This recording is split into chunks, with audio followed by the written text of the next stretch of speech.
ETF index mutual funds నేర్చుకుని stock మార్కెట్లో రాణించాలనుకుంటున్నారా? వెంటనే ఈ నెంబర్కి కాల్ చేయండి.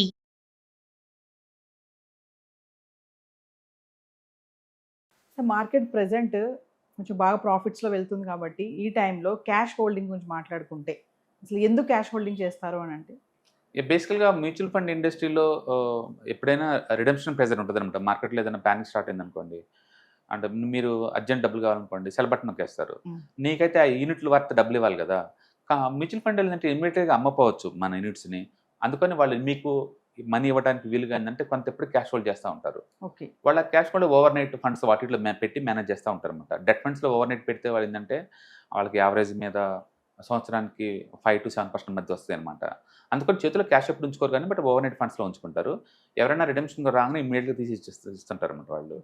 జనరల్గా ఒక 5 to 7%, 8% దాకా ఉంచుకుంటారు cash holding. Depending upon market condition. Market ప్యానిక్లో ఉందనుకోండి 20% కూడా మెయింటైన్ చేస్తారు. ఈ పాయింట్ ఆఫ్ టైంలో అంటే మార్చి వరకు చూసుకుంటే మన ఏప్రిల్ మంత్ డేటింగ్గా రాలేదు కాబట్టి మార్చి మంత్ వరకు చూసుకుంటే కనుక అంటే ఇండియన్ స్టాక్ మార్కెట్లో లేదు 58,000 కోట్ల క్యాష్ హోల్డింగ్లో ఉందండి. 58,000 కోట్లు అంటే 0.5 crore చేతిలో ఉంది.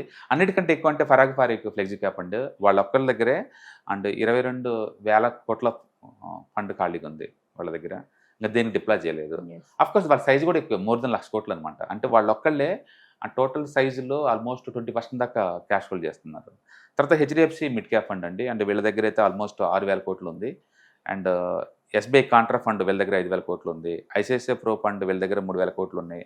మొత్తానికైతే ఈ టాప్ 10 యావరేజ్ మీద తక్కువ అంటే 2,000 కోట్లు నిప్పాన్ ఇండియా స్మాల్ క్యాప్, ఎక్కువ అంటే ఫారిక్ ఫ్లెక్సీ క్యాప్ వాళ్ళు ఆల్మోస్ట్ 22,000 కోట్స్ మెయింటైన్ చేస్తూ ఉన్నారు అనమాట.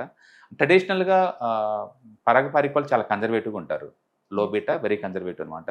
వాళ్ళు ఎక్కువ క్యాష్ హోల్డింగ్ చేస్తుంటారు. రిమైనింగ్ వాళ్ళందరూ మార్కెట్ కండిషన్ పెట్టి పెడతా ఉంటారు.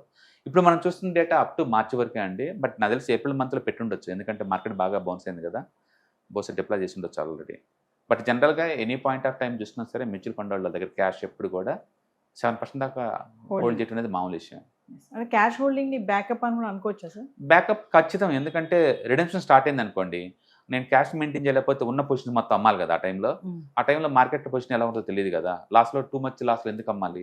రెండోది కొన్ని స్మాల్ క్యాప్ మ్యూచువల్ ఫండ్స్ అనుకోండి లిక్విడిటీ కూడా సరిగా ఉండదు ఒక్కోసారి. అలాంటి కండిషన్లో ఎందుకని మంచిదని చెప్పేసి ఎప్పుడు క్యాష్ మెయింటైన్ చేస్తూ ఉంటారు. అందుకని మ్యూచువల్ ఫండ్ క్యాష్ మెయింటెనెన్స్ అనేది మామూలు విషయమే. కాకపోతే అది అబ్నార్మల్గా వెళ్ళినప్పుడు మాత్రమే మనకి అది ఒక వార్నింగ్ అనమాట. మార్కెట్లో ఏదో అన్సర్టనిటీ ఎక్స్పెక్ట్ చేస్తున్నారు వీళ్ళు, కాబట్టి జాగ్రత్తగా ఉండాలి, ఒక వార్నింగ్ అనమాట రిటైలర్స్కి. బట్ జనరల్గా ఎనీ పాయింట్ ఆఫ్ టైంలో వీళ్ళు క్యాష్ మేనేజ్ చేస్తూ ఉంటారు.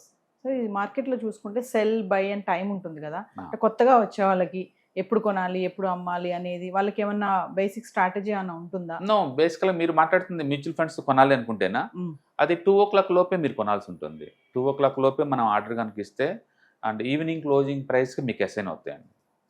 మార్నింగ్ 2 o'clock లోపే.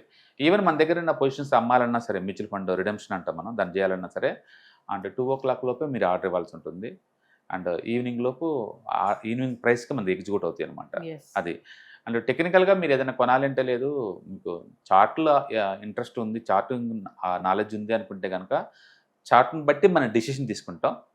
బట్ జనరల్గా టైమింగ్స్ అయితే 2 o'clock లోపు కొనాలి mutual funds.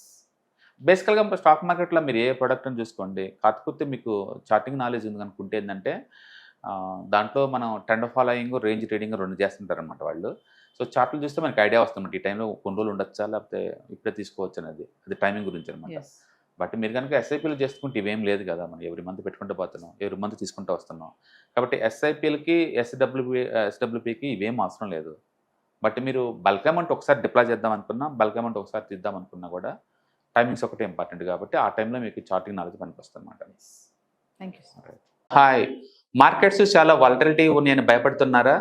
Market all time హైలో ఉందని దూరంగా ఉండాలనుకుంటున్నారా? ఏది రైట్ టైం మార్కెట్లో ఎంటర్ అవడానికి, ఏది బెస్ట్ టైం మార్కెట్లోంచి బయటకు పోవడానికి తెలుసుకోవాలనుకుంటున్నారా? మార్కెట్లో mutual funds, ETFs, index funds ద్వారా మనీ మేక్ చేద్దాం అనుకున్నారా? ఇలాంటి మీ డౌట్స్ కి క్లారిఫికేషన్ కోసం ఈ webinar. ETFs, index funds and mutual funds కోర్సులో జాయిన్ అవ్వండి, మీ డౌట్స్ క్లారిఫికేషన్ చేసుకోండి.